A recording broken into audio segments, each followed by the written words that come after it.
E aí, pessoal, beleza? Animado para mais uma aula de geografia? Estamos iniciando agora a segunda aula dessa semana. A primeira eu postei segunda-feira e essa segunda aula. O que a gente vai ver hoje? Continuidade da aula de segunda. A aula de segunda a gente falou sobre a hidrografia brasileira, as águas subterrâneas, as águas marítimas do Brasil. E agora a gente vai falar sobre as bacias hidrográficas, ou seja, as águas superficiais. Mais para frente a gente vai relembrar o que é uma água superficial, não é isso? Mas a gente pode adiantar que é basicamente sobre os rios, sobre a formação das bacias hidrográficas, matéria que a gente já viu ano passado. Então não vai ser uma grande novidade aqui a formação de umas bacias. Eu vou estar relembrando alguns temas para vocês relembrarem ou para quem deixou de aprender o ano passado. E a gente vai estar relembrando aqui juntos. Beleza? Vou deixar para vocês um material de apoio no grupo de WhatsApp, para que vocês possam acompanhar e ter esse material. Qualquer dúvida, vocês podem mandar lá no grupo de WhatsApp, que eu vou estar lá para tirar dúvida de vocês. Beleza? Vamos pegar o livro para a gente iniciar nossos estudos. E lá na página 31, a gente já vai começar definindo o que é uma bacia hidrográfica. Então pode marcar lá, fazer junto comigo. Bacia hidrográfica, ou seja, as bacias hidrográficas são as áreas de drenagem ou escoamento das águas pluviais que vão abastecer os rios principais, seus afluentes ou tributários. Vamos lá, devagar. Quando a gente fala de águas pluviais, aqui a gente está falando de água da chuva, beleza? Então é só lembrar ali do ciclo hidrológico, a gente vai falar dele de novo nessa aula, a gente já falou na segunda-feira. Uma água pluvial, a água da chuva, e ela cai na nossa superfície. A bacia hidrográfica vai ser como se fosse uma bacia de roupas. Então você imagina uma bacia, né?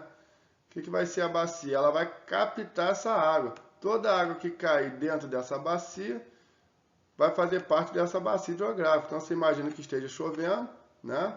Caindo água, e a água que cai dentro dessa bacia vai fazer parte de uma bacia hidrográfica. Se cair fora, vai fazer parte de outra bacia. Quem que vai definir isso tudo? O tamanho do relevo. E é o que a gente vai ver ali mais para frente. Beleza? Pegando o material de apoio que eu deixei para vocês, vamos só relembrar alguns temas importantes aqui. Então a gente pega aqui, para definir logo de cara aqui, o que é uma nascente, o que é uma foz. O próprio nome já diz, nascente é onde que nasce um rio. Geralmente ele vai nascer nas partes mais altas do relevo, porque a água corre de cima para baixo, não é isso? Ninguém aí viu um rio subir um morro, né? Se alguém viu, pode me chamar aí que eu quero ir lá ver. Mas o rio geralmente ele vai de cima para baixo. Então as nascentes elas vão ficar nas partes mais altas do relevo. Daí a grande importância do Planalto Central Brasileiro, que é a parte mais alta no Brasil, o centrão do Brasil, e a água ela vai escorrendo para as pontas, para as partes de planície do Brasil, beleza? Foz é onde o rio vai desaguar. Pode ser no rio, mas geralmente a gente vai entender foz quando ele desemboca aí no oceano, num lago, dependendo do tipo de drenagem, que a gente vai falar disso também. A gente vai ter três tipos de foz: estuário ou delta são os mais comuns. Estuário, quando o rio... Ops, risquei demais aqui. Estuário, quando o rio ele sai direto, né? O seu canal ele sai direto aqui, ó. Beleza? Ó. Imagina que aqui é o mar, então, né? Então essa saída aqui direta é uma foz em estuário, e a foz em delta ele vai fazer tipo um triângulo, o delta lá de física. O que é o delta? O que é um delta, né? Vamos lembrar aqui de um triângulo. Então você imagina que você tem aqui o rio, e na saída dele ele vai fazer esse desenho aqui, né? Geralmente aqui vai formar cheio de ilhas, e essa saída aqui em delta, né? Então delta seria esse formato aqui de triângulo, ó. Show? Isso aqui é uma foz em delta.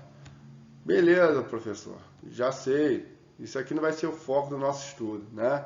Basicamente já estudou isso aqui ano passado, deixa eu apagar aqui o quadro. Mas é importante a gente estar sabendo disso. Afluente é o rio que vai desaguar no principal. Então você imagina que você tem esse rio aqui, o afluente seria o menorzinho que está chegando nele. Confluência, o que seria uma confluência? Basicamente aí a junção de dois rios. Então você tem um rio vindo de um lado, outro rio vindo de outro. Quando eles se juntam formando aqui um terceiro, a gente vai ter uma confluência. Isso para quem mora em Friburgo pode lembrar aí ali do encontro dos rios Cônego com o Santo Antônio, próximo ali da igreja luterana, onde a gente tem uma confluência onde começa aí o rio Bengalas. Beleza? Outros conceitos importantes, jusante e montante. Então, geralmente, você vai ter que ter uma referência para saber o que é jusante e montante. Então, você tem um rio.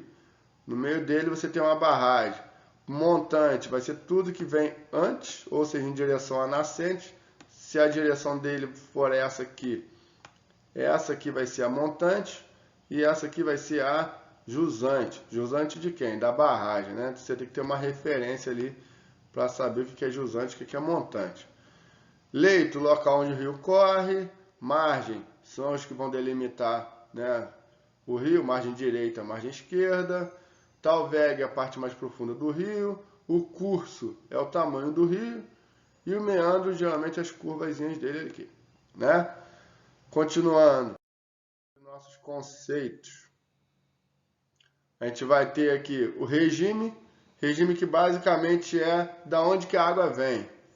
Então a gente vai ter regime pluvial, que é água proveniente da chuva, rio com regime nival, rios com água da neve. Importante lembrar disso quando a gente for falar aí da bacia amazônica, por isso que eu estou trazendo de novo esses conceitos. Pode ser regime misto quando a água vem dos dois. Tipo de drenagem. Então é basicamente 4. Drenagem endorreica, quando o rio ele continua dentro do continente. Lembram disso, do ano passado? Então você tem o mar. O rio de drenagem exorreica vai ser aquele que vai desaguar no oceano. Então é basicamente todos os rios brasileiros. O rio de drenagem endorreica, muitas vezes ele deságua dentro de um mar fechado, dentro de um lago, ou seja, não chegando aí no oceano. A gente vai ter ainda os rios de drenagem arreica, que é aqueles que vão sumir basicamente no deserto, seca e não chega nem a ter uma foz. E a drenagem criptorreica, que são rios subterrâneos, aí geralmente em cavernas. Os tipos de rios vão variar basicamente entre perenes, que são aqueles que vão ter água o ano inteiro, rio que não seca.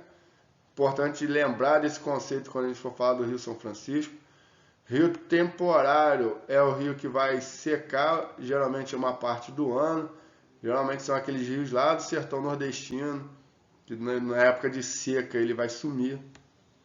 E a gente vai ter um rio efêmero, que só vai acontecer um certo período. Então geralmente é quando está chovendo. Está chovendo, tem rio, para de chover, ele seca. E outra coisa importante aqui é saber que a gente tem dois tipos de rios de acordo com o seu relevo. O rio de planalto é aquele que vai correr no planalto. Ele tem por característica ser mais encachoeirado, ter mais quedas, bastante cachoeiras.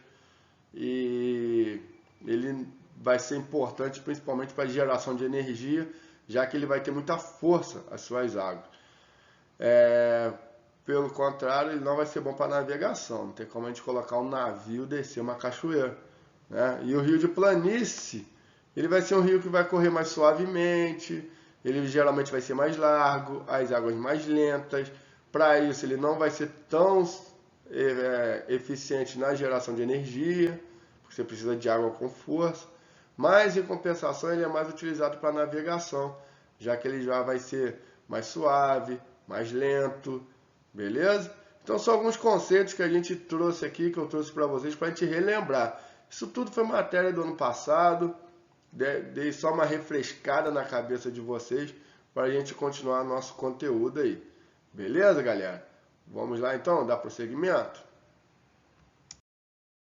Então nós vamos pegar aqui novamente o ciclo hidrológico, que a gente já viu na última aula, mas só para a gente relembrar. Então quando a gente fala de águas superficiais, a gente está falando dessa água que vai cair na superfície pós-precipitação. Então choveu, a água ela vai ter dois destinos, ou ela infiltra, ou ela corre superficial, e aqui que nos interessa, essa água superficial aqui, ó, beleza? Então a nascente vai estar localizada nas partes mais altas, aqui no alto de uma montanha, num planalto, e vai correr para a parte mais baixa. Ela vem correndo para cá, chegando até aqui a sua foz, ó, quando ela está encontrando aí com o oceano, nesse caso aqui. Esse aqui seria o que? Um afluente, beleza? Show de bola. Olhando aqui, dá para a gente ter uma outra ideia sobre esses conceitos. A nascente localizada na parte mais alta, a foz, quando a gente vai ter o encontro com o mar, com o lago, né? Dependendo da drenagem, se for endorreica ou exorreica. A gente tem aqui o afluente chegando no rio principal, um subafluente, que seria um afluente do afluente, o leito, que na verdade é o tamanho dele, né? Que é o tamanho do rio, definido pelas margens. Como que eu sei que é a margem direita ou a margem esquerda? Se o rio ele corre nessa direção aqui, aqui vai ser margem direita, aqui é a margem esquerda, é só ficar de costa para nascente. Beleza? E enfim, esse outro desenho de bacia hidrográfica para a gente entender que o tamanho dessa bacia, olha aqui o formato da bacia, ó, lembra da bacia de roupa? O formato da bacia vai depender do tamanho do relevo, né, da formação do relevo. Então, a chuva que cai desse outro lado aqui da montanha, ó, vai cair em outra bacia. Então, a bacia hidrográfica é definida basicamente pelo relevo. Né? Essa divisão de bacias hidrográficas aqui, a gente chama ela de interflúvio ou linha de cumeada, né? O que vai definir aí a formação da bacia. Toda água que cai aqui dentro vai fazer parte da mesma bacia. Pode ter milhares de afluentes, de rios, correndo sempre na mesma direção, vai fazer parte da mesma bacia. Toda bacia ela vai ter uma única foz. Beleza, galera? Ah, para que serve uma bacia hidrográfica? A gente vai estar vendo aí nas próximas aulas. Beleza? Nos próximos slides, na verdade. Continuando aí na página 31, vamos definir um conceito importante aqui. A gente está falando de bacia hidrográfica. Quando a gente fala de bacia, a gente está falando da questão mais física dela. Do tamanho, da sua formação, das suas partes. Agora, existe um outro conceito importante aqui, que está aqui, ó, que é de região hidrográfica. Para que serve uma região? O que é uma região hidrográfica? Região hidrográfica é a principal unidade para a gestão das bacias.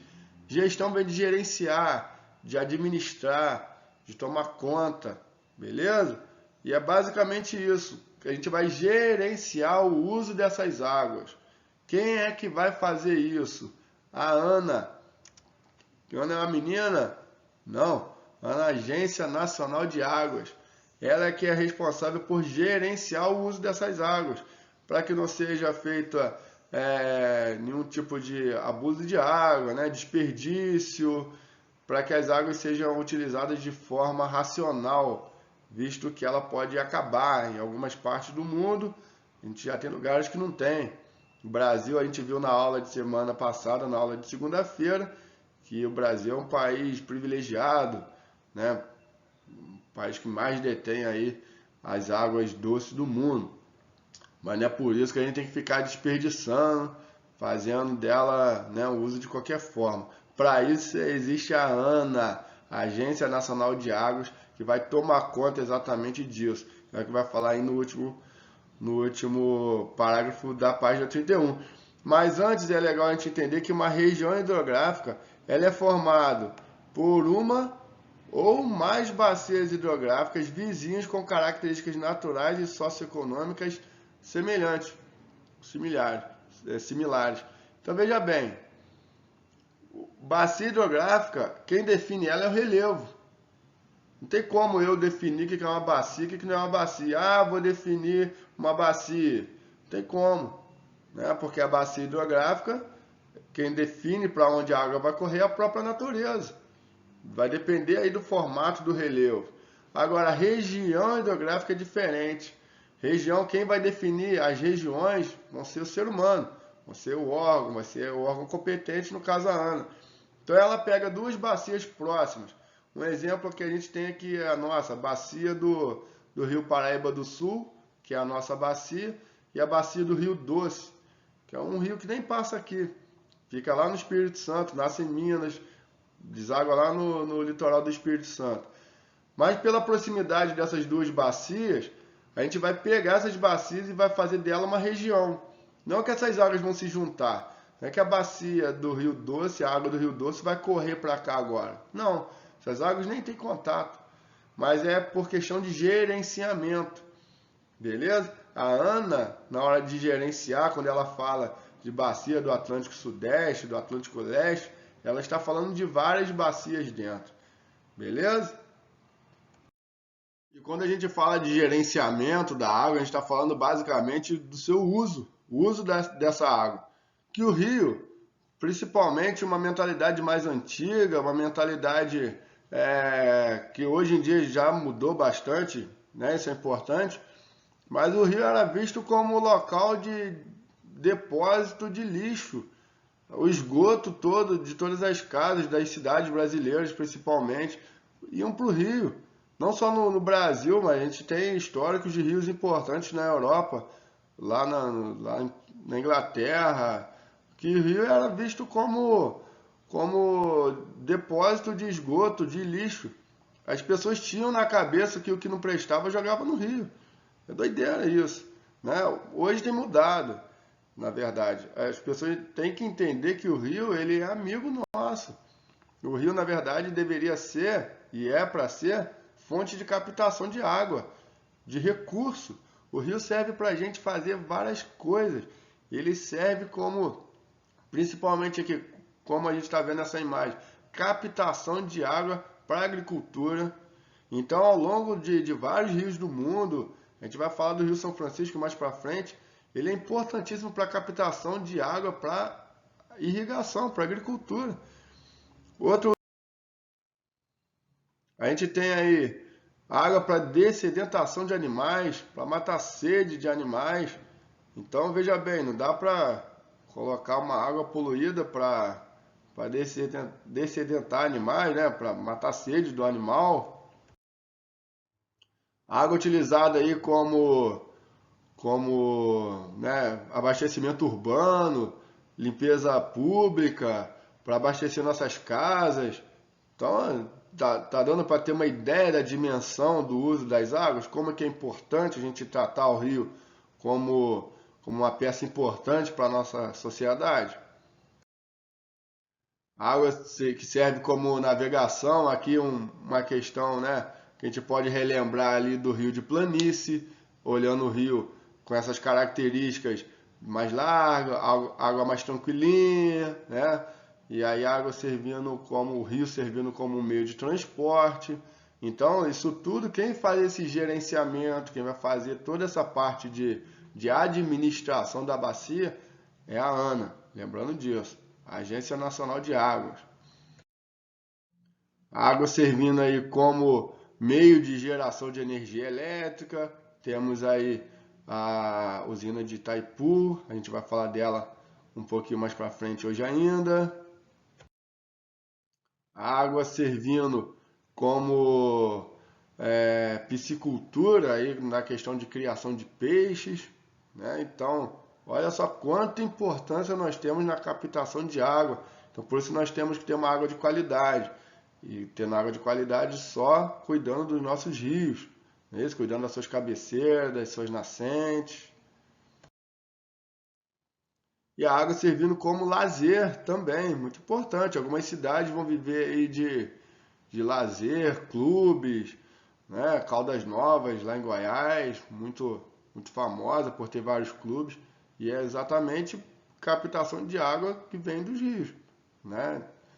E, claro, pode ser dos aquíferos também, mas grande parte vem aí dos nossos rios. Então, aí a gente já tira a importância de se administrar bem uma bacia hidrográfica. Na verdade, agora a gente vai falar mais de região hidrográfica, que é uma questão mais de uso das águas. Quando a gente for falar ali das bacias hidrográficas brasileiras, a A gente não vai ficar falando da parte física dela apenas. Ah, essa bacia ela tem 3.400 afluentes. Não é isso. Nem ficar decorando o nome de afluente, nem sabendo tamanho de rio. Não vai ser isso. Quando a gente falar aqui das regiões hidrográficas, a gente vai estar falando basicamente seu uso das águas. Para que é importante essa bacia? Para que é importante essa região? Ela está sendo utilizada mais para tal uso, essa aqui mais para tal uso. Beleza? Olhando aí na página 31, quais são as regiões hidrográficas brasileiras? Nós vamos ter 12 regiões hidrográficas. Nesse bacias nós temos muito mais, inúmeras, até porque as bacias elas podem se dividir em bacias, microbacias, que são bacias dentro de uma bacia. Um exemplo, a nossa bacia do rio Bengalas aqui em Nova Friburgo, ela é uma microbacia dentro de uma bacia do rio Paraíba do Sul. Beleza? Então existem mais baciazinhas dentro de outras grandes bacias. Para ficar mais claro isso, então você imagina que a gente tem aqui o rio Amazonas, com vários seus afluentes, não é isso? Então você pega aqui, por exemplo, esse formato aqui seria uma microbacia, mas que não deixa de fazer parte ali da bacia do Amazonas. Beleza? Deu para entender? Algumas bacias são mais famosas, mais importantes, até pela sua proximidade, de grandes populações, ou devido ao seu tamanho, que é o caso aqui da bacia amazônica, né, da região amazônica, que a gente vai falar dela mais para frente. Então a gente tem como, né, uma das mais conhecidas aqui a região amazônica, a de Tocantins-Araguaia, que vai ficar aqui no centrão do Brasil, a do Paraná, que é essa aqui, a do São Francisco, que é muito importante também, e algumas aqui no Sudeste. Beleza, galera? Qualquer dúvida, manda mensagem lá para mim, beleza? No WhatsApp. A gente vai falar de algumas delas, não vamos focar em todas, a gente vai falar de algumas mais importantes, beleza? Começando aí pela maior, não só do Brasil, mas do mundo, onde tem o maior rio do mundo, que é o rio Amazonas. Então estamos falando da região amazônica, lá na página 32. Então, acompanhando aí, a maior região hidrográfica brasileira está localizada na porção norte do território, tem como principal rio Amazonas. Sua bacia compreende a área de outros 7 países da América do Sul, sendo o território ultramarino francês da Guiana Francesa. Muitos dos seus rios nascem do degelo ocorrido nas altas altitudes. Então, algumas coisas importantes para a gente já caracterizar aqui a região hidrográfica da Amazônia, né? Do rio Amazonas, bacia Amazônica. Primeiro, que muitos dos seus rios vão ser formados aí, né, como está dizendo aqui, fora do Brasil. Então, primeiro que é uma bacia que está em grande parte dentro do Brasil, mas ela não é totalmente brasileira. A gente vai ter a bacia amazônica com seus rios nascendo fora do país. Se a gente olhar aqui no mapa, a gente vai ter rio vindo lá da Colômbia, que vai entrar aqui no Brasil. A gente vai ter rio que vai vir lá do Peru, que vai entrar aqui no Brasil. Beleza? Por que esses rios vêm para cá e não vão para lá, já que o Pacífico seria mais perto do que o Atlântico nesse caso? Exatamente por causa que nós vamos ter uma grande cordilheira de montanhas aqui, a Cordilheira dos Andes, e os rios nascendo desse lado da cordilheira vai obrigá-los a correr para a parte mais baixa, que é aqui no Brasil. Beleza? O rio mais importante, mais famoso dessa bacia hidrográfica é o rio Amazonas, o maior do mundo, maior em tamanho, maior em largura. O rio Amazonas, ele ganha lá do rio Nilo, lá na África. Só que dentro dessa bacia, outros rios também vão ganhar importância. Não só apenas o rio Amazonas, mas rios como o Solimões, o Rio Negro, muito famoso, né? Tem até a dupla sertaneja Rio Negro e Solimões, que eles se juntam, né? E tem aquele encontro das águas, onde a água não se mistura, muito legal e até um ponto turístico lá para Manaus. Então a galera vai lá, pega o barquinho, vai navegar nesse encontro das águas que fica uma parte mais escura, uma parte mais clara e é muito legal. Então ele já serve como recurso aí para a cidade de Manaus e para a região. Outros rios importantes, como o Rio Madeira, esse aqui. A gente vai ter aí o Rio Xingu, que a gente vai falar dele, né? Então, o rio, a bacia amazônica, a região amazônica, ela é importante para várias situações. Uma característica importante da gente ressaltar aqui na bacia hidrográfica do Amazonas, na região amazônica, é a questão da população ribeirinha, que vai viver basicamente do rio. Viver basicamente de pesca e a navegação sendo como principal meio de transporte dessas populações. Muitas cidades da Amazônia vão se deslocar basicamente com barcos, né? Como a gente consegue ver aqui na imagem. Não tem como, muitas vezes, se deslocar de uma cidade para outra em estradas. E aí vai ser navegações, muitas vezes por dias e dias dentro do rio. E é uma questão muito importante, que é favorecida pelo relevo de planície, lá na Amazônia. E lembrando então que o rio vai ter uma questão afetiva muito grande com aquela população, já que ele depende desse rio. E algumas questões polêmicas envolveram nos últimos anos um rio muito importante na Amazônia, que é a questão do rio Xingu, que a gente vai falar, né, agora sobre isso. Então, lá na página 32, a gente vai estar falando dessa situação, que é a questão da construção de uma hidrelétrica lá no rio Xingu. Então, a construção que começou lá em 2010, em meio a polêmicas e protestos, né, marcou aí a questão da bacia do rio Xingu, né, que faz parte da bacia amazônica. Primeiro, o governo e os órgãos de governo usam como argumento o fato do Brasil estar precisando de mais energia elétrica.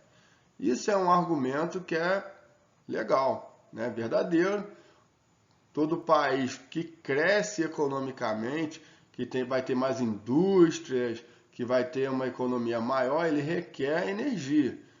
A gente está aqui nessa aula online porque a gente tem energia elétrica, tanto para carregar seu notebook, ou ligar seu computador, ou para carregar aí o seu roteador, não é isso? Ou para carregar seu celular.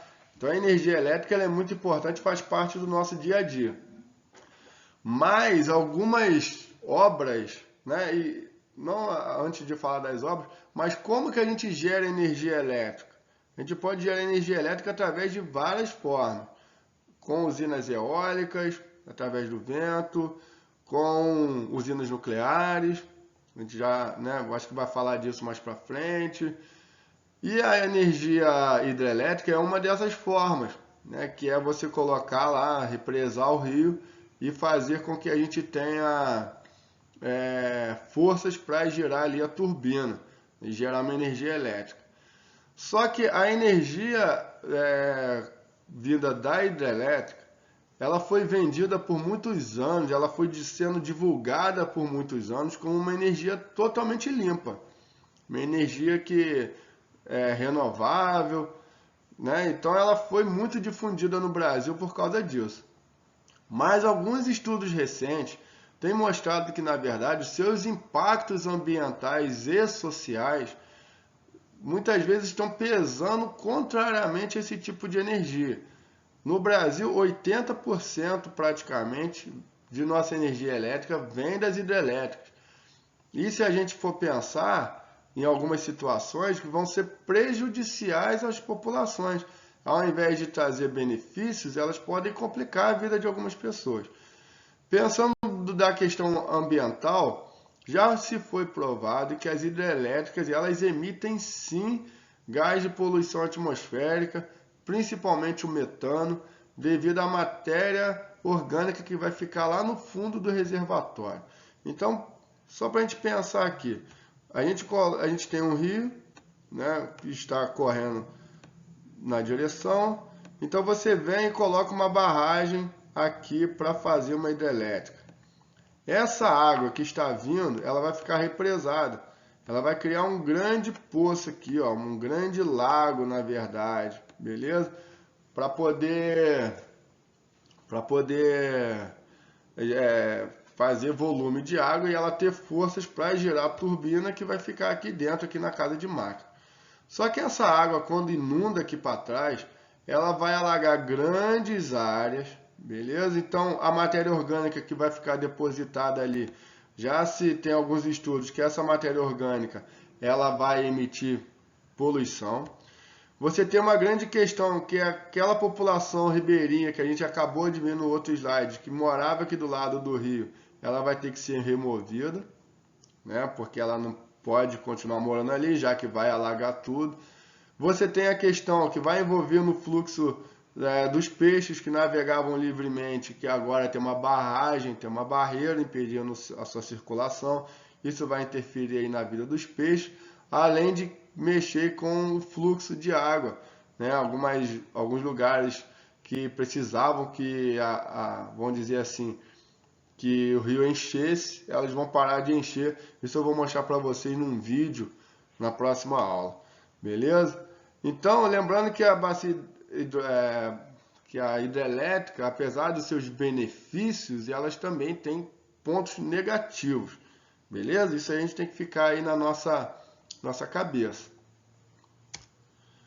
Primeira questão aqui, então, olhando aqui, ó, entre as preocupações ambientais estão as alterações no curso, beleza? Que atingirão o círculo de cheia e estiagem, como eu estava dizendo. Algumas populações precisam que o rio atingisse sua cheia, ou seja, que o seu nível de água aumentasse devido às chuvas, para fazer ali toda uma situação de igapó, principalmente na Amazônia. Igapó é quando as águas entram debaixo das árvores e alguns peixes se alimentavam ali dos frutos das árvores.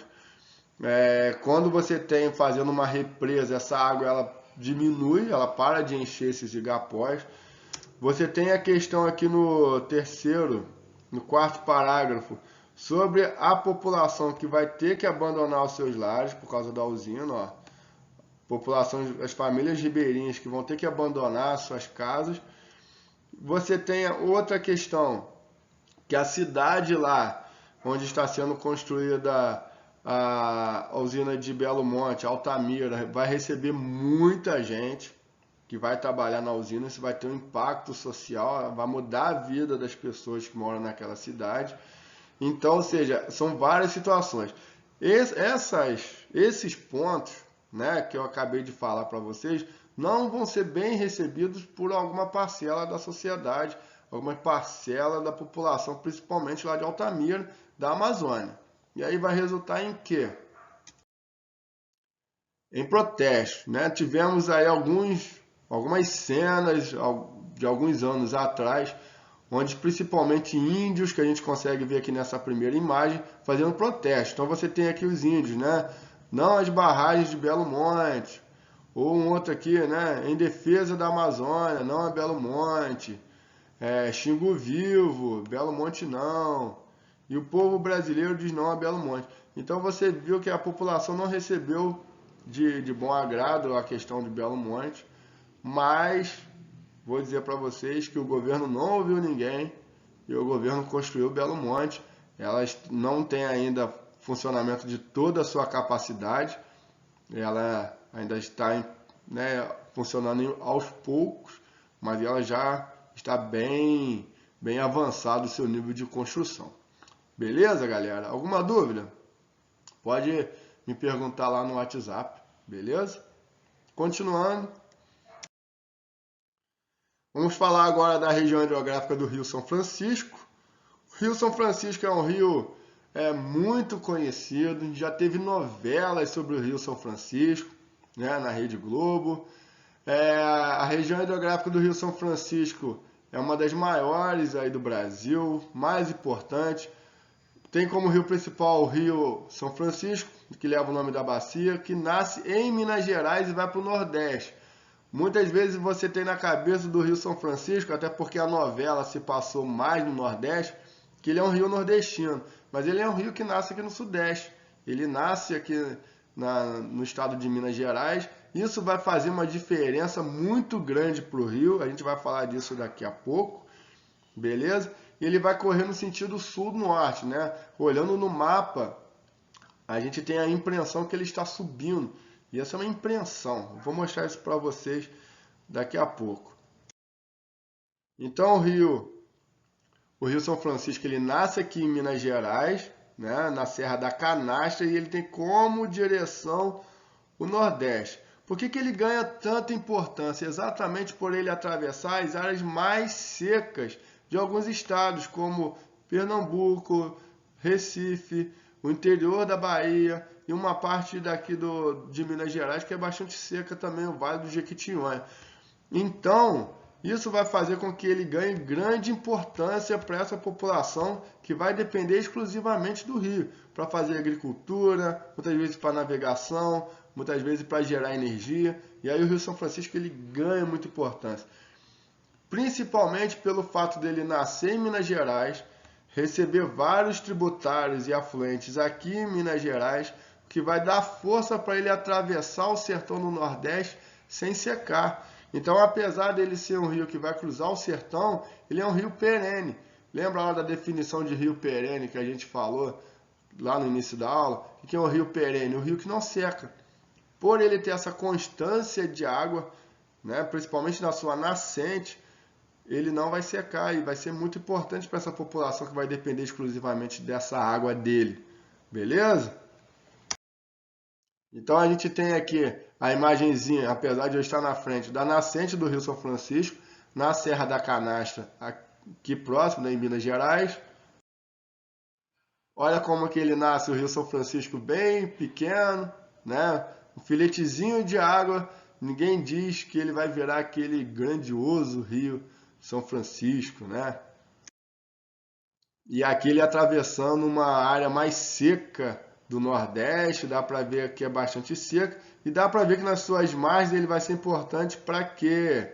Agricultura, como eu falei para vocês do uso da água. Então essa água aqui do Rio São Francisco vai ser utilizada para irrigação e geração aí de muitos produtos, né, alimentícios próximos aí das suas margens. Daí ele ganha grande importância. Voltando lá na página 33, a gente vai ver que o Rio São Francisco ele é de grande importância por causa dessa região seca, né, do interior nordestino, como a gente já disse, e por isso ele vai ser utilizado aí numa questão bastante polêmica, né, que está dizendo aqui, ó, questão bastante polêmica, que é uma obra que vai ser de transposição das suas águas. O que seria isso? Já que ele é um rio perene, um rio que não seca, e ele olhando nesse mapa aqui, ele faz uma curva para desembocar entre os estados de Sergipe e Alagoas. Qual que é a ideia? Qual que é a ideia aqui? Uma ideia antiga que surgiu lá no governo Lula, na verdade bem lá atrás, que é de fazer a obra de transposição, que é pegar essas águas e desviar o seu curso para outras áreas mais secas do Nordeste. Por que é polêmico? Visto que seria uma obra de boa vista, né? A galera olha com bons olhos, muitas vezes porque vai levar água para as partes mais secas. Muitas pessoas vão ser contra por dizer que quando você interfere nesse curso aqui, desviando as suas águas, pode ser que falte em alguns lugares, né? Algumas pessoas vão dizer que, na verdade, essa obra de transposição ela não vai atingir toda a população, que, na verdade, seria uma ideia que os empresários ou os grandes agricultores é que estão bancando essa ideia que se beneficiaria mais os grandes agricultores do que os pequenos. Então, como eu disse, são questões de discussão. Mas é fato que ele levaria água, que a ideia é de levar água para regiões mais secas, criando canais superficiais, canais artificiais, ou seja, rios construídos pelos homens. Seria basicamente isso aqui. Isso aqui, ó. Olha só que interessante. Você pegar aqui o, o rio, né, e criar aqui canais artificiais mesmo, né, construídos. Lógico, você vai ter que ter aqui todo uma estrutura de bombas para bombear essa água, já que ela não é natural, né? Vamos ver mais uma bacia aí, uma região importante. A gente vai estar falando agora da região hidrográfica Tocantins-Araguaia, para a gente relembrar onde vai ficar essa bacia. É só a gente olhar aqui no mapinha, tá pequenininho aqui, mas é só para a gente ter essa ideia que é essa região hidrográfica aqui. O que é de mais importante nessa região hidrográfica? A presença de uma grande hidrelétrica que é a de Tucuruí. A de Tucuruí, que ela foi considerada, até pouco tempo atrás, a maior hidrelétrica totalmente brasileira. Porque a gente vai falar agora, mais para frente, sobre a usina hidrelétrica de Itaipu, e a gente vai ver que ela não é totalmente brasileira. Tucuruí era totalmente brasileira, está totalmente no território brasileiro. Daí a sua importância. Agora ela foi ultrapassada aí pela usina de Belo Monte, que a gente acabou de ver nas partes de trás aqui da aula, até que gerou toda aquela polêmica. Beleza? E para finalizar aí, basicamente a gente vai estar falando das regiões hidrográficas do Paraná, Uruguai e Paraguai, Paraná, Paraguai e Uruguai. E aqui o grande destaque, com certeza, né, da região, principalmente do Paraná, é que ela apresenta aí o maior potencial hidrelétrico, principalmente com a presença de quem? Da usina binacional de Itaipu. Por que é binacional? Exatamente porque ela vai ficar num rio que faz fronteira entre Brasil e Paraguai. Como ela fica no meio, metade da energia vai ser dividida entre o Brasil e o Paraguai. O Brasil compra o que, na verdade, o Paraguai não usa, já que o Brasil é muito maior que o Paraguai. Só a usina hidrelétrica de Itaipu ela é ineficiente para o Brasil. A gente já viu que tem usina lá em Tucuruí, né, uma grande. Foi necessário, né, construir a usina de Belo Monte, com todas as suas polêmicas, para dar conta da demanda de energia. Então, só a usina de Itaipu para o Brasil não é suficiente, mas para o Paraguai ele é até mais do que suficiente. Para o Paraguai, ele dá e sobra, e o que sobra o Brasil acaba comprando de novo. Então, a usina de Itaipu ela fica na bacia do Rio Paraná e por muito tempo a usina de Itaipu foi considerada a maior usina hidrelétrica do mundo, né? Então você vê o tamanho dela. Hoje ela foi ultrapassada pela usina de Três Gargantas lá na China. Ela perde aí o seu posto de maior do mundo. Outra importância que a gente vai ter nessa bacia hidrográfica também é a presença aí das cataratas, né, de Iguaçu, que vai ficar no Rio Iguaçu, quando o Rio Iguaçu encontra com o Rio Paraná. As cataratas do Rio Iguaçu que vão servir basicamente de quê? Turismo, né, para aquela região. É conhecido aí como um patrimônio natural da humanidade. Um patrimônio natural da humanidade é aqueles pontos que são de interesse do mundo, não apenas do Brasil, não apenas de algum país, mas do mundo. E para finalizar aí nossa aula, a gente tem essa bela imagem aí das cataratas do Iguaçu, né? Um ponto muito bonito, que atrai bastante turista do mundo inteiro, e aí, né, sendo um atrativo importante até para arrecadação de dinheiro, né, de grana aí para essa região que depende do turismo. Beleza, pessoal? Finalizando a aula de hoje, deu para entender a matéria? Qualquer dúvida vocês colocam para mim lá no WhatsApp. Foi um prazer estar com vocês de novo. Embora eu prefira presencialmente, eu prefiro estar com vocês. Não dá para olhar o rostinho de vocês, mas a gente finaliza aqui mais uma aula. A gente se vê na semana que vem, a gente se fala durante a aula. Um grande beijo para vocês, um grande abraço, até breve. Grande beijo. Valeu!